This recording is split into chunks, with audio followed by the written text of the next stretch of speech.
acerca de los incidentes en materia laboral. Lo primero, me voy a enfocar en 4 puntos básicos en explicación, y el primero es saber qué son incidentes. El segundo, cuál es el momento procesal oportuno para colocar los incidentes.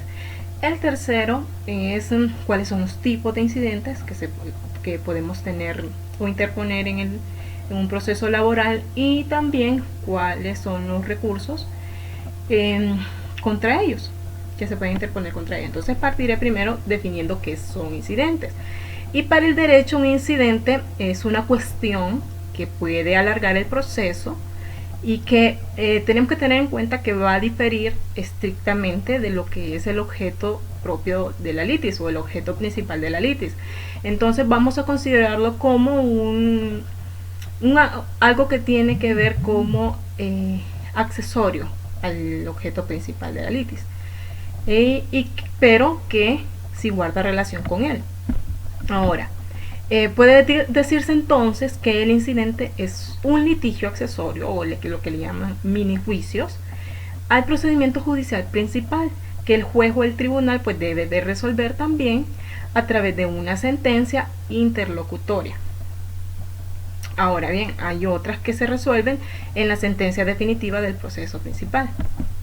Entonces, tenemos que tener presente que ya nuestro código de trabajo indica en qué momento se deben interponer, y es justamente en la celebración de la primera audiencia de trámite. Ahí se sustanciarán, pero eso no significa que van a interrumpir el curso del juicio. Y algunos, como ya expliqué, se van a resolver en la sentencia definitiva, o salvo aquellos que por su naturaleza o sus fines pues requieran ya una decisión previa.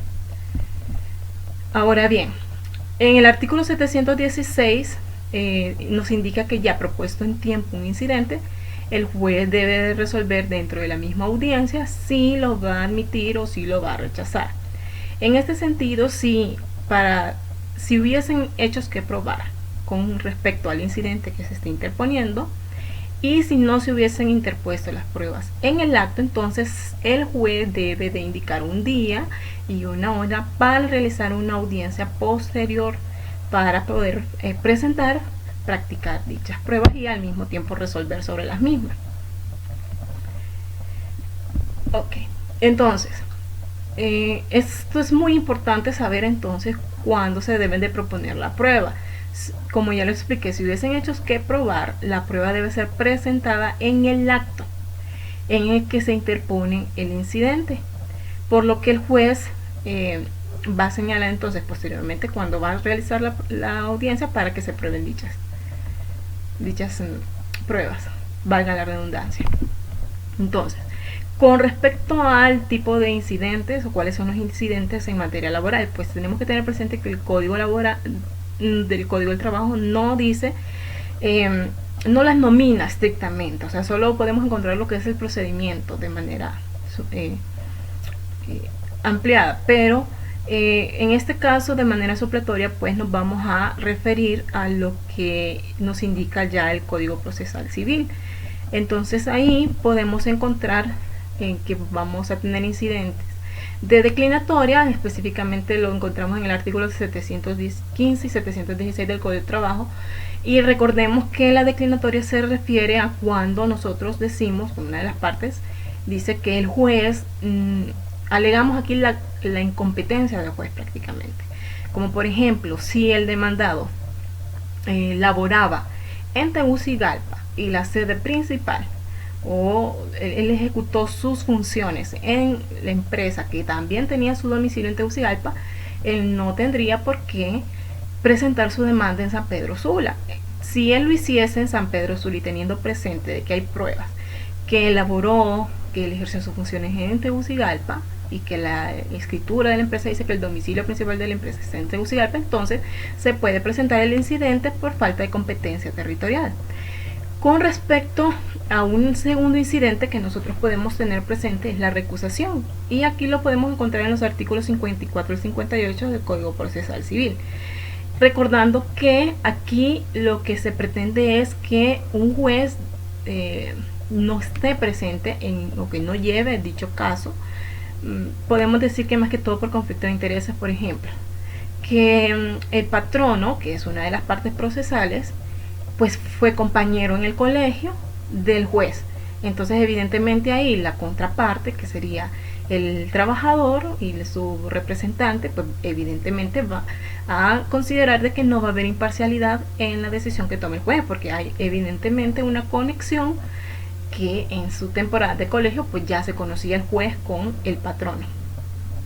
Otro tipo de incidentes que podemos interponer son la acumulación de procesos. Esto lo encontramos en el artículo 95 al 114 del Código Procesal Civil. Y aquí lo que se considera es que se deben de acumular varios procesos para llegar a una sentencia única, evidentemente siempre y cuando se tenga una conectividad, ya sea en los sujetos o en el tipo de pretensiones que estén relacionadas con el objeto principal. Y como cuarta opción que tenemos en el tema de incidentes, pues son las nulidades. Aquí tenemos que tener presente que teníamos también tanto nulidad absoluta como relativa. Y básicamente aquí es lo que demandamos, es que hay una vulneración o una infracción en los requisitos, ya sea de forma o de fondo, más que todo en el tema procesal. Como por ejemplo, que hay una indebida representación de las partes.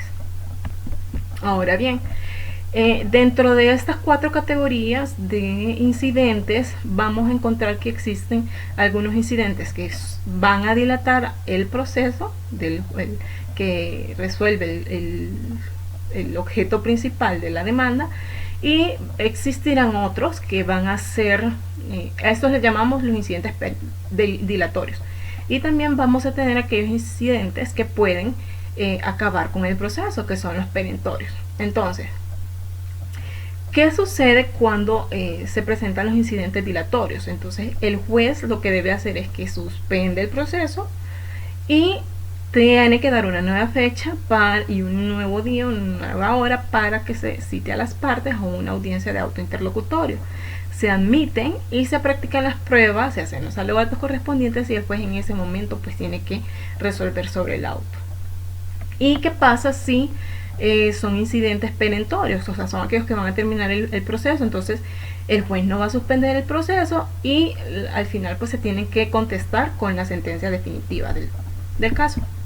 Ahora bien, tenemos que tener presente que con esta decisión que el juez vaya a tomar con respecto al incidente, o sea, él va a resolver el auto interlocutorio.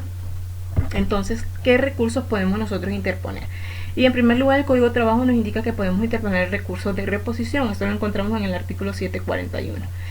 ¿Y qué sucede? Se puede hacer de manera oral o se puede hacer de manera escrita.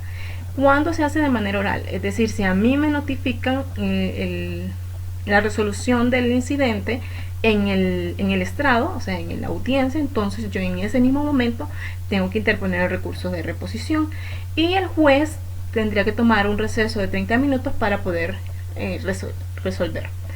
¿Y qué pasa si la notificación con respecto a la resolución de ese incidente se da por tabla de avisos? Entonces yo tengo 2 días siguientes a esa notificación para poder interponer el recurso y pues me tienen que hacer el fallo dentro de los 3 días siguientes de que yo interponga el recurso. Ahora bien, ¿qué otro recurso nosotros podemos tener contra los autos interlocutorios? Es el recurso de apelación. Esto lo encontramos en el artículo 743 del Código de Trabajo.